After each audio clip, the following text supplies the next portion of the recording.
Hola, hola, muy buen día para ti, mucha energía positiva. Mi nombre es Belisario de la Mata y en esta oportunidad te quiero hablar de la programación reactiva. Mi objetivo con esto es que tengas más conocimiento acerca de la programación reactiva y sobre todo si en algún momento tienes que explicarla, no te quedes solamente con el concepto de que sirve para hacer flujos no bloqueantes. Definitivamente es una de las características, pero no es todo.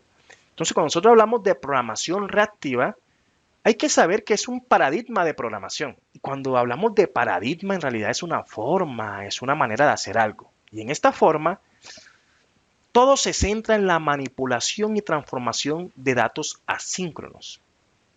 Pero bueno, ¿esto qué es lo de lo asíncrono? ¿Qué es eso?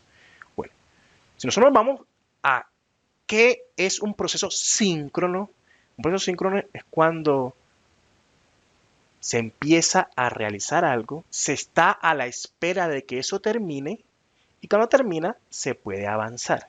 Entonces un proceso síncrono está a la espera de que un proceso externo termine. Eso es lo que sucede.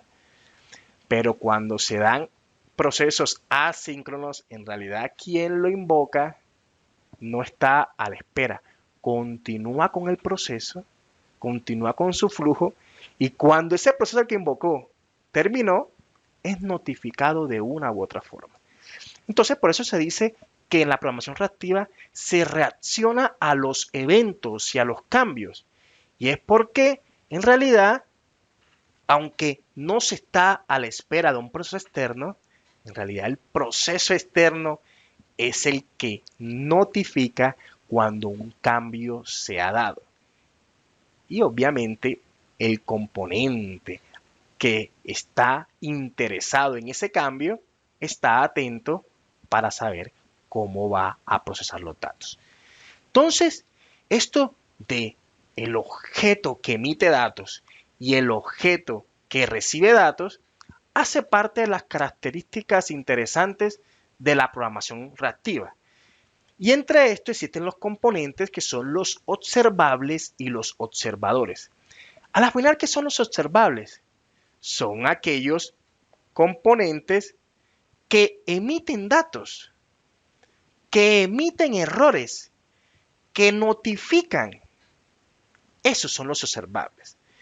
Cuando nos vamos a una definición más detallada de lo observable, dice que pueden emitir datos, 0, 1, n datos, pueden propagar errores, pueden manejar errores. Pero enfoquémonos en esto, emisión de datos, 0 datos. ¿Y por qué es importante que no se emita datos? Entonces, coloquemos aquí un ejemplo breve. Si nosotros vamos a almacenar algo en base de datos, puede que el observable que estemos declarando solamente quiera notificar que el proceso se completó. Cuando se quiere hacer esto, es OK. El proceso está completado, pero nos está dando un dato adicional. Pero, por ejemplo, si el observable le interesa decir que se completó el proceso, pero aparte de decir que se dio un incremental en un almacenamiento, por ejemplo, en base de datos de un registro, entonces ahí está emitiendo un dato. Y así mismo puede emitir todos los datos que sean necesarios, tanto como sean soportados por quien en realidad le interesa esos datos. Tenemos algo llamado manejo de errores. Y es que existe una forma para que todo lo que ocurra a nivel de errores pueda transformarse, reutilizarse, propagarse para que otros flujos puedan detectarlo y tener otros comportamientos. Y cuando hablamos de que existe una composición declarativa, transformación y combinación de datos, que esos datos que están emitiéndose, como hacen parte de un flujo reactivo, y para no perder ese flujo reactivo, muchas veces se requieren hacerle modificaciones para que en ese flujo que se están dando se conviertan y ese mismo dato continúe en el flujo. Pero los observables no existen solos. Si existe al menos un observable, debería existir al menos un observador que le interese las cosas o las notificaciones del observable. Un observador se puede suscribir a lo observable, puede recibir todos los eventos, los errores, el flujo de datos. Miremos en este dibujo, en esta imagen que se encuentra. Existe un observable que está emitiendo datos, que dice que emite objetos. Y existe un suscriptor que está recibiendo todos esos datos. Entonces, cuando nosotros ya nos enfocamos en el manejo de servicios, exposición de métodos, y decimos que la programación reactiva es no bloqueante, lo primero es bueno entender cuándo en realidad sí es bloqueante, que es lo que se ha dado en la programación muy tradicional. Sobre todo enfoquemos en la programación web y en la exposición de servicios bloqueantes. ¿Qué pasa cuando una petición llega a un servicio web? Por ejemplo, un usuario que quiere obtener sus datos. Cuando llega la petición web, un hilo toma esta petición. El mismo hilo hace un consumo externo, hace un consumo a base de datos, el mismo hilo espera, el mismo hilo transforma los datos y el mismo hilo entrega al usuario. En el dibujo está representado que un hilo viene siendo las líneas del mismo color. Entonces, si en algún momento del tiempo, en el mismo segundo, existen 3 peticiones, normalmente van a ser 3 hilos distintos los que van a tomar esas peticiones. Bueno, pero entonces, ¿qué es eso de que la programación reactiva es no bloqueante? Bueno, definitivamente, cuando se recibe una petición, existe un hilo que toma esa petición. Pero lo que no ocurre es que el hilo se vaya a encargar de hacer todo el flujo de llamar al proceso externo, al servicio externo, o de invocar a la base de datos y esperar. No, en realidad eso no es lo que hace el hilo. El hilo muchas veces lo que hace es que delega esa responsabilidad a otros hilos que puede que tengan mayor optimización frente a la gestión del dato que se esté trabajando. Y como el hilo le delega la responsabilidad a otro hilo, este hilo se libera y puede ser capaz de procesar más peticiones. Ajá, pero si el hilo se libera, entonces, ¿cómo el hilo va a responder la petición del usuario? Ahí está el detalle. Es que cuando la programación reactiva con proyectos e implementaciones que se tienen ya muy orientados a esto de servicios, como por ejemplo Spring Boot con el proyecto de Reactor y con las librerías de Webflux, ¿qué es lo que pasa? Que existen las implementaciones para que esos procesos que están obteniendo los datos en servicios externos, en base de datos y demás, notifican al hilo principal que invocó. Y ese hilo a la final responde. Entonces, evidenciemos en los diferentes dibujitos, las diferentes líneas, diferentes colores, suponiendo que los colores son diferentes hilos. A diferencia de la bloqueante, un mismo hilo hace todo, pero en la no bloqueante, un hilo delega responsabilidad a otros hilos. Hay pool de hilos. Y al final, ¿en qué nos ayuda esto? Que se puede reutilizar hilos. Incluso en cuestiones de performance, uno puede evidenciar que se pueden requerir menos hilos de procesamiento para atender mayor número de usuarios. Esto con un enfoque reactivo. Con un enfoque bloqueante en realidad se necesitan muchos, pero muchos más hilos. Y sobre todo hay mayor uso de memoria y demás. Los flujos reactivos y todo lo que corresponde a los no bloqueantes tiene una mejor gestión de los recursos. Entonces, con esta diapositiva quiero que te quede claro algo. Si bien la programación reactiva se enfoca en todo lo que tiene que ver con la gestión de datos de forma asíncrona, ya cuando se aterriza a la parte de servicios, microservicios, exposición, hablamos de que es no bloqueante por la forma como se procesan los datos y cómo se trabajan los hilos, en los cuales los hilos no es que se queden esperando. Van a utilizar esos espacios que pudieron haber estado esperando, van a utilizarlos para procesar otras peticiones. Acá tengo un pequeño proyecto. Igual les comparto el link en la descripción. Entonces tenemos un proyecto sencillo, el cual les pasaré el link en la descripción, que es basado en Spring Boot con Quadflux. Y tenemos aquí una definición para activar las métricas del aplicativo y poder evidenciar cuál es el comportamiento. Entonces, vamos a abrir esta clase. Esta clase es una clase que miren que aquí no tiene algo de Spring Boot, una clase básica que cuando la arranquemos no es que vaya a arrancar Spring Boot, simplemente va a utilizar las clases de Flux y Mono para trabajar. Pero Beli, ¿qué es esto de Flux y Mono? Anteriormente les comenté que existen observables que emiten datos, emiten 0, un dato, n datos. Entonces el mono, en el proyecto de Reactor, el mono permite emitir 0 o un dato. Por ejemplo, aquí, cuando hacemos esta definición, esto que se encuentra acá adentro es un dato, un string.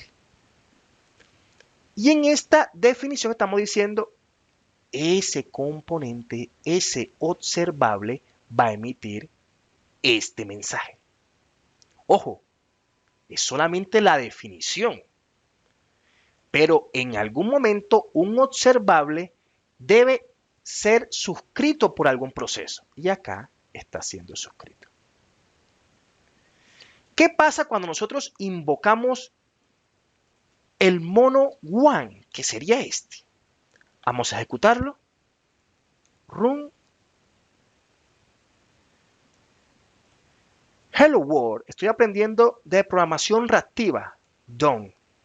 Pero ¿por qué se da esto?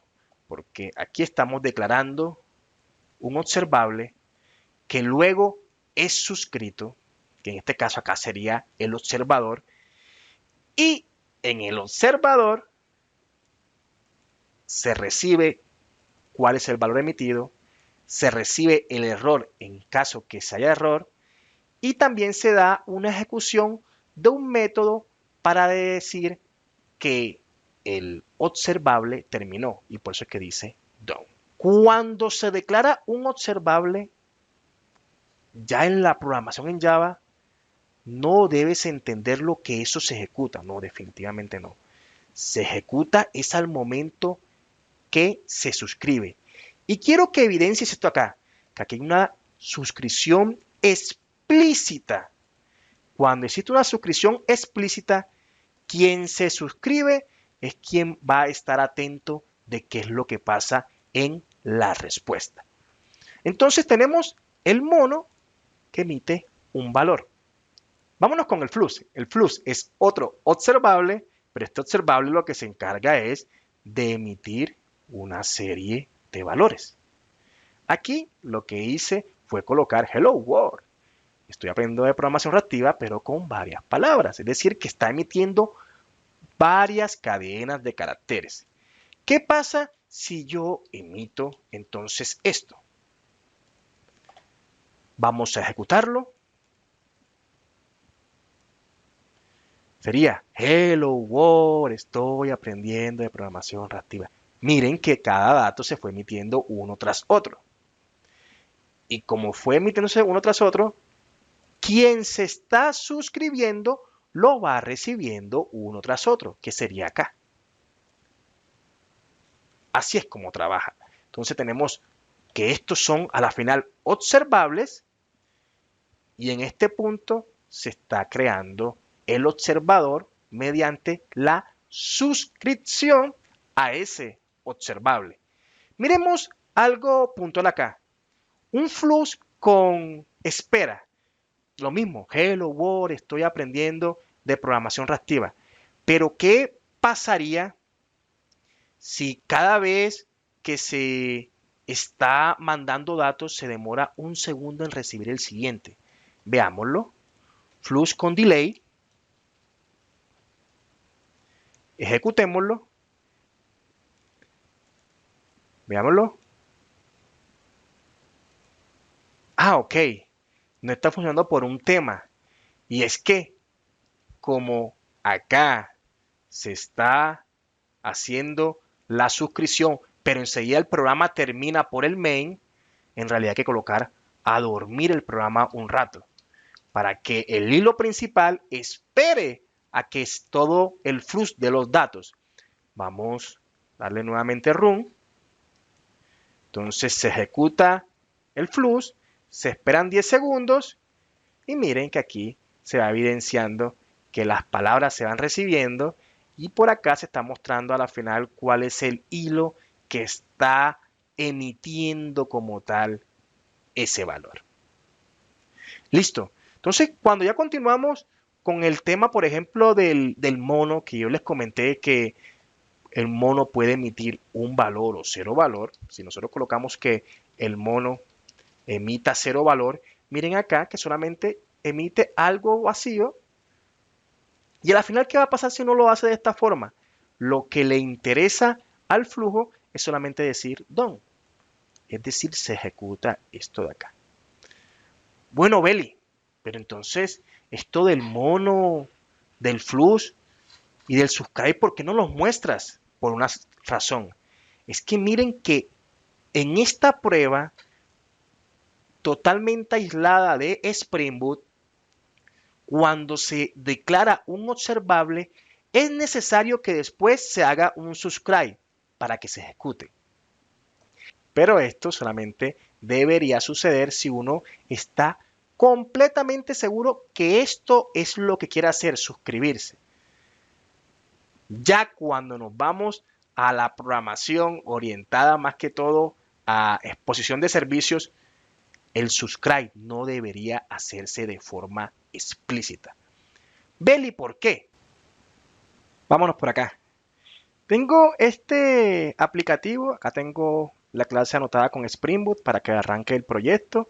Tengo por acá un controlador. Este controlador tengo 3 rutas sencillas para mostrarle el comportamiento que tienen estos observables.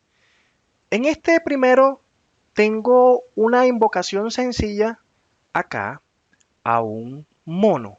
Pero miren que aquí solamente está la definición, la declaración. Y en este mono lo que hace es que da un valor después de máximo 10 segundos de espera. Aquí coloqué un random para simular un tiempo de espera. Si yo ejecuto esto, vamos a darle la ejecución y nos vamos al navegador web, le doy en Delay Mono, aquí máximo está esperando 10 segundos. Aquí tuvimos la respuesta. Pero miren algo, que en ningún momento en el controlador se hizo un subscribe de este mono, sino que se devuelve el mono. ¿Y qué es lo que pasa? Que el framework se encarga de suscribirse a ese observable. El framework se encarga de gestionar los hilos que están atentos a este observable. Es decir, que el framework actúa como observador de toda esta respuesta que nosotros estamos dando.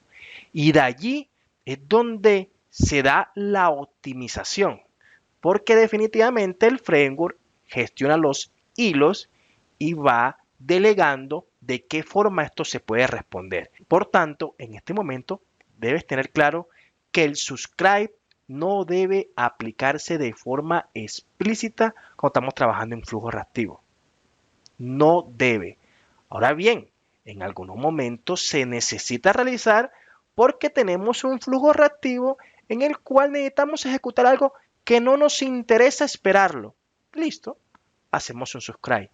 Pero si de una u otra forma estamos en un flujo reactivo y necesitamos tomar los datos y optimizar la parte no bloqueante y que se dé una muy buena gestión de hilos, el subscribe no debería darse.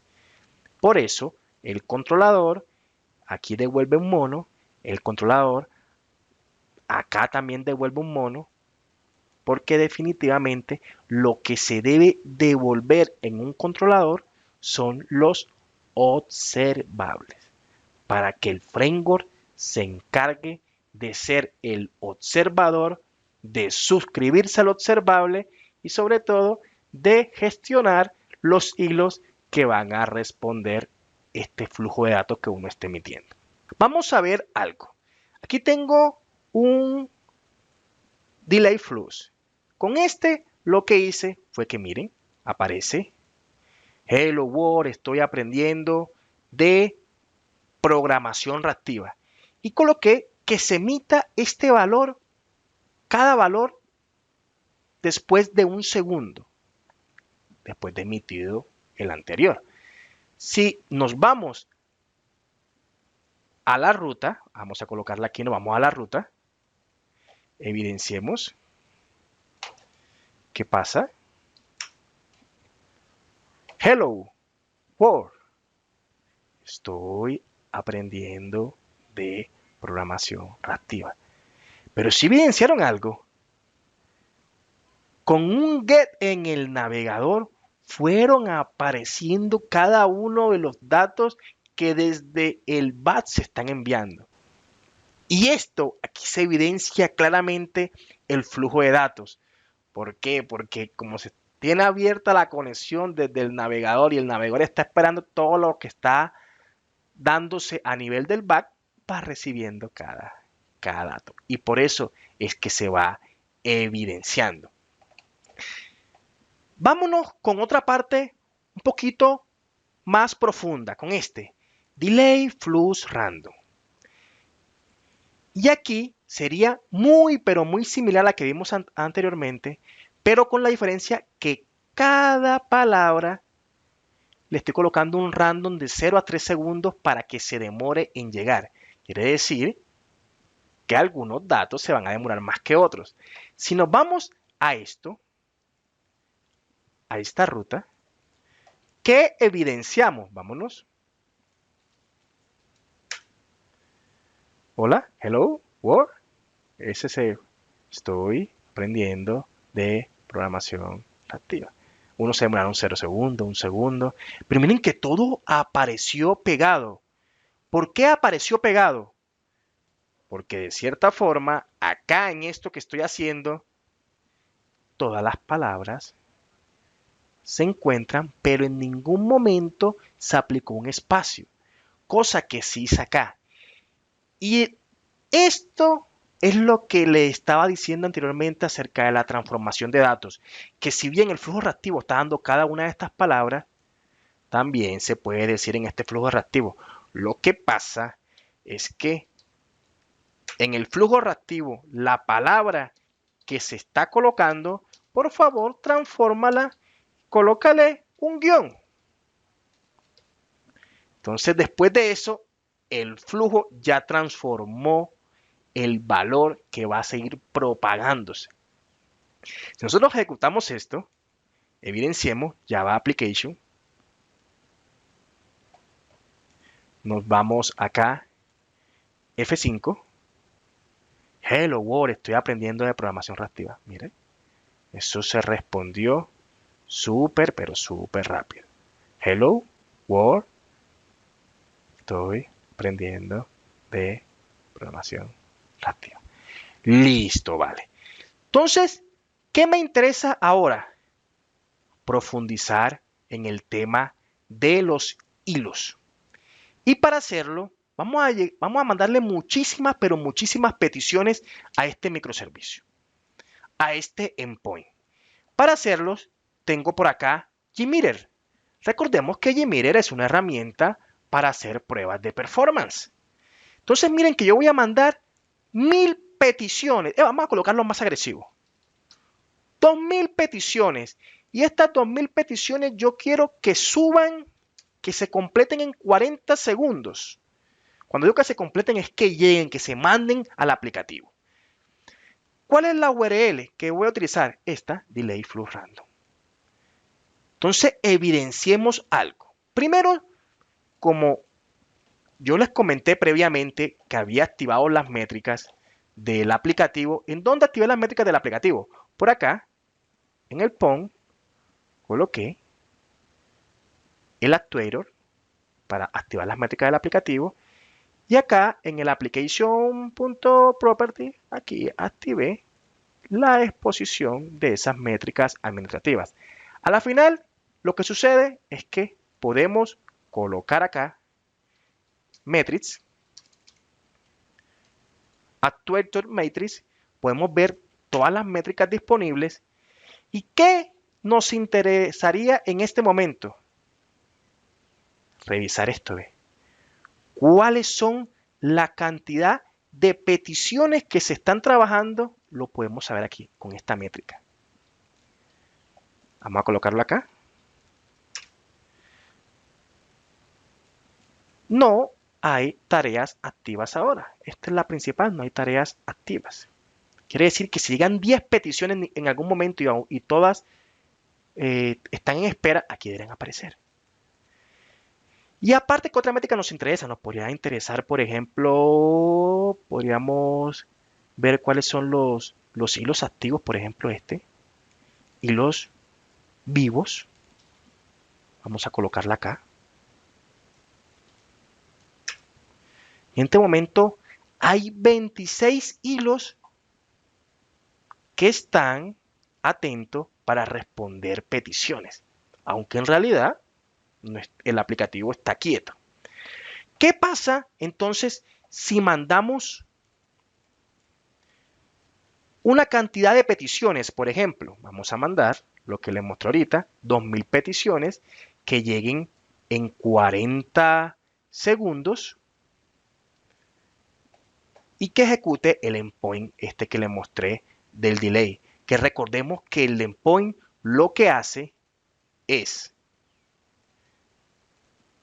da la palabra hello, world, estoy aprendiendo de programación reactiva. Cada palabra la da en un rango de 0 a 3 segundos de espera y luego hace una transformación por acá. Eso es lo que hace.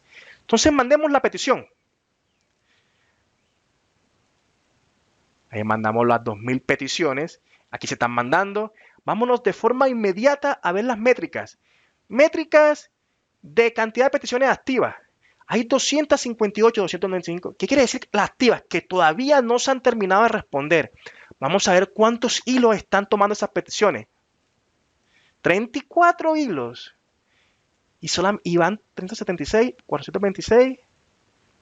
Apenas 34 hilos están vivitos. Vamos a vernos, por ejemplo, cuáles son la cantidad de hilos que han sido iniciados en este punto. 37. 37. Miren, quiere decir, ya se está reduciendo, se están terminando las tareas. Y miren que con esta prueba que acabamos de hacer, los tiempos de espera y todo lo que se da internamente, con 2000 peticiones, en realidad 34 hilos con la forma como estamos proponiendo el escenario, 34 hilos fueron los que estaban activos para trabajar. Entonces, aquí te mostré cuestiones que tú puedes revisar frente a esto de la programación reactiva. Y muy importante, conocer el comportamiento que tienen esos objetos, esos observables que uno puede utilizar. Saber que en realidad existen observables, existen observadores, pero cuando estamos trabajando en Spring Boot, normalmente la suscripción no deberíamos hacerla de forma directa, sino que se la delegamos al framework.